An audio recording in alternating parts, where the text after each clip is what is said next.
काही आश्चर्य वाटत नाही, कारण का ज्या पद्धतीने अमानुष पद्धतीने हा खून झालेला आहे बीडमध्ये. आणि मला एकच प्रश्न आहे की ह्या ह्या व्यक्तीची हिंमतच कशी होते, त्यांना ही संधी, ही म्हणजे ही सत्ता किंवा हा अधिकार कोणी दिला अमानुष वागण्याचा.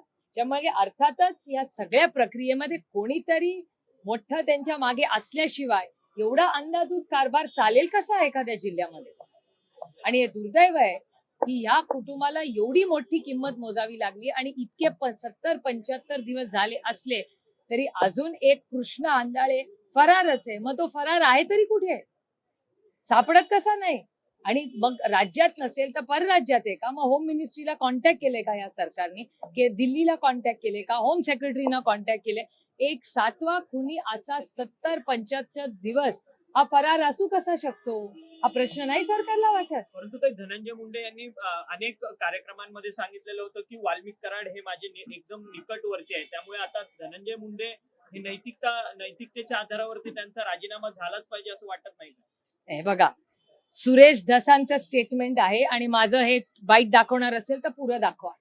सुरेश धसांनी स्टेटमेंट केलेलं आहे की नैतिकतेची आणि ह्यांची कधी भेटच नाही झाली.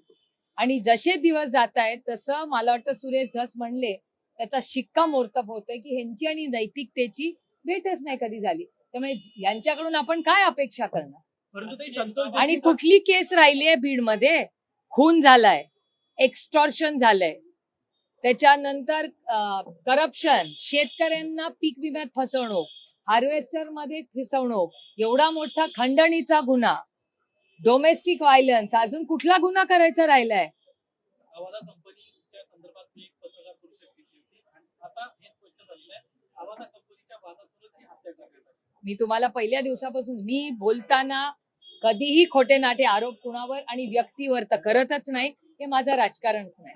पण जेव्हा अवधा इन्व्हेस्टमेंट बद्दल आपण बोलतो तेव्हा अवधा नावाची कंपनीने जेव्हा कंप्लेंट केली त्यावेळीच ह्या हैवानांना आवरलं असतं तर हा दिवस आला नसता आणि आमच्या वैभवीचे वडील तिच्या बरोबर असतात. पण जवळपास 109 मृतदेह जे आहेत ते अशा पद्धतीने आढळले आहेत बीडमध्ये. असा एक खळबळजनक आरोप जो आहे तो बीडचे खासदार बजरंग बाप्पा सोनवणे यांनी काल लावलेला आहे.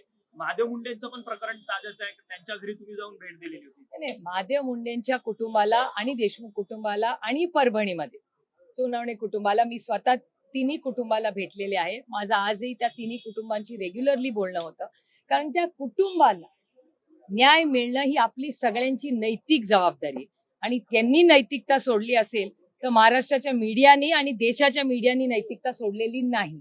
कारण का तुमच्या सगळ्यांना मी माणुसकीच्या नात्याने म्हणते की महाराष्ट्राच्या मीडियाचे मी मनपूर्वक आभार मानते की सातत्याने तुम्ही या तिन्ही कुटुंबाला न्याय देण्यासाठी प्रचंड परिश्रम केले. तुम्ही अनेक वेळा बीडला गेले, तुमच्या कॅमेरामननी मला सांगितले की ताई आम्ही पहिले काही दिवस बीडला गेलो ना तेव्हा आम्हाला भीती वाटायची, हॉटेलमध्ये राहू का गाडीत थांबू का आमचा कॅमेरा फोडतील, एवढी भीती दहशत पत्रकारांमध्येही होती आणि कॅमेरामन मध्येही होती. हे मी स्वतः माझ्या कानाने ऐकलेल्या अनेक गोष्टी आहेत. हे आपल्याला मोडून काढायचं आणि आमच्या अपेक्षा आहेत माननीय मुख्यमंत्र्यांनी जर ओएसडी आणि पीए आणि ओएसडी ना नियम कायदा आहे तर आम्हाला आमदार खासदारांना तोच कायदा असला पाहिजे ना माझ्यापासून. म्हणजे जर महाराष्ट्राचे माननीय मुख्यमंत्री बदल घडवू इच्छिता, पारदर्शक कारभार इच्छिता, आम्ही त्यांच्या बरोबर ताकदीने त्यांच्या बरोबर उभं राहील. आणि जो नियम कायदा ओएसडी आणि पीए ना लावलाय तो आम्हाला लावायला तयार आहोत, जरूर लावू. महाराष्ट्राचं जे खच्चीकरण, नाव खराब देश पातळीवर झाले. दिल्लीत मला जो भेटतो तो म्हणतो अरे क्या हुआ सरपंच का बीड में, ऐसे कैसे हुआ, अवधा के पैसे आपके यहाँ एक्सटॉर्शन चालू हो गए आपके राज्य में. आता असं ना महाराष्ट्राची बदनामी या एक दोन व्यक्तींमुळे झालेली आहे. त्याच्यात बीडचा काही संबंध नाही, परळीकरांचा काही संबंध नाही. ते बिचारे चांगले सुसंस्कृत लोक आहेत. दोन लोकांच्या गलिच्छ कृतींमुळे आज राज्याचं नाव देश पातळीवर खराब झालंय. इन्व्हेस्टमेंटसाठी प्रॉब्लेम आहे.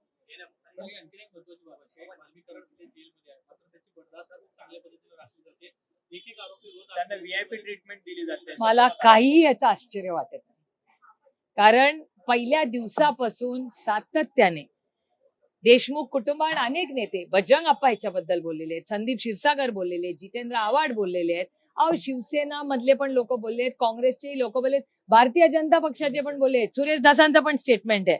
त्यामुळे आम्ही ह्याच्यात कधीही राजकारण आणलं नाही, आम्ही ह्याच्यात राजकारण आणणारही नाही, कारण का हा विषय आमच्यासाठी राजकारणाचा नाहीये. हा आमच्यासाठी एक इमोशनल इश्यू. अहो एका घरातला कर्ता पुरुषाचा हत्या झालीये, खून झाली, त्या मुलांचे वडील परत कधीही येणार नाहीयेत. त्या आईचं दुःख, त्या बायकोचं दुःख, त्या बहिणीचं दुःख, हे कधी तुम्ही सगळे गेला ना तर तिथे कळेल. या सरकारमधले कोणी तिथे गेले तर तुम्ही सगळे जाऊनच आलात, पण सरकारमधलं जर तिथे बोललं तर त्या घरातल्या वेदना, दुःख हे कधीतरी या असंवेदनशील सरकारला कळेल. या संतोष देशमुखच्या हत्या प्रकरणामध्ये उज्ज्वल निकमांची नियुक्ती केलेली आहे. एक मिनिट काय, एकच मिनिट, हा विषय संपल्यावर तुमचा विषय उज्ज्वल निकम सातत्यानं भाजपची भूमिका मांडतात, भाजपच्या खासदारकीच्या पदाची निवडणूक लढलेली आहे, त्याच वकिलांना या सगळ्या सेन्सिटिव्ह केस प्रकरणामध्ये त्यांना उभं केलेलं गेलेलं आहे. ठीक आहे, आमचा विश्वास आहे की एक सरकारने एक निर्णय घेतलाय. प्रत्येक गोष्टीत आपण वाईटच का पाहावं? कदाचित सरकार ह्याबद्दल नैतिकता दाखवेल सरकार म्हणून. आणि उज्ज्वल निकमांचे आमचे अनेक वर्षाचे संबंध राहिलेले आहेत. माझा विश्वास आहे की त्याच्यात कुठलाही पक्षपात ते करणार नाही आणि माणुसकीच्या नात्याने ते निर्णय घेतील, एवढीच आमची त्यांच्याकडून अपेक्षा. परंतु मग आता अधिवेशन काळ येणार आहे, लगेच सोमवारपासून अर्थसंकल्पीय अधिवेशन सुरू होणार आहे. धनंजय मुंडे हे दोषीच नाही असं सातत्याने अजित पवार सुद्धा म्हणतात आहेत आणि इतर नेते सुद्धा म्हणतात आहेत. राजीनाम्याची चालढकल एकमेकांच्या अंगावरती केली जाते. माझी अतिशय विनम्रपणे महाराष्ट्राच्या माननीय मुख्यमंत्र्यांना एकच प्रश्न मी विचारते की तुम्ही OSD आणि PN बद्दल एवढा स्ट्रॉंग आणि कठोर निर्णय घेतला की 0 टॉलरन्स, काहीतरी फिक्सर का शब्द त्यांनी वापरला ना, फिक्सर. तर इथे तर किती आरोप आहेत. इथे खंडणी, त्याच्यानंतर हार्वेस्टरचे पैसे, पीक विम्यामधले काढलेले पैसे, डोमेस्टिक व्हायलन्स, अजून हत्या प्रकरणी अनेक त्यांच्यावर आरोप प्रत्यारोप झालेले आहेत.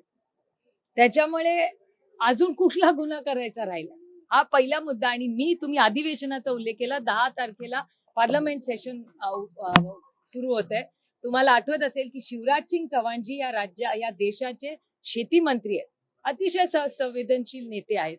त्यांना मी प्रश्न विचारला होता की हार्वेस्टर, पीक विमा आणि युरियामध्ये जो भ्रष्टाचार महाराष्ट्रात झाला आणि ज्या पीक विम्याचं कौतुक तुम्ही सगळे करता, आदरणीय प्रधानमंत्र्यांनी डायरेक्ट बेनिफिट ट्रान्सफर DBT बद्दल ज्या अभिमानाने सांगितलं, तो माननीय प्रधानमंत्र्यांचा निर्णय महाराष्ट्र सरकारने बदललेला आहे, हा तुम्हाला मान्य आहे का नाही?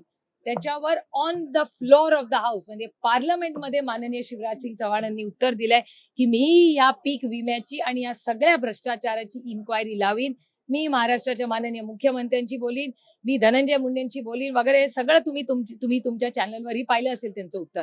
त्यामुळे 10 तारखेला गेल्यावर मी पहिला प्रश्न या देशाच्या कृषी मंत्र्यांना विचारणारे विनम्रपणे की तुम्ही आम्हाला शब्द दिला होता महाराष्ट्राच्या शेतकऱ्यांसाठी, त्याचा पुढे काय झालं?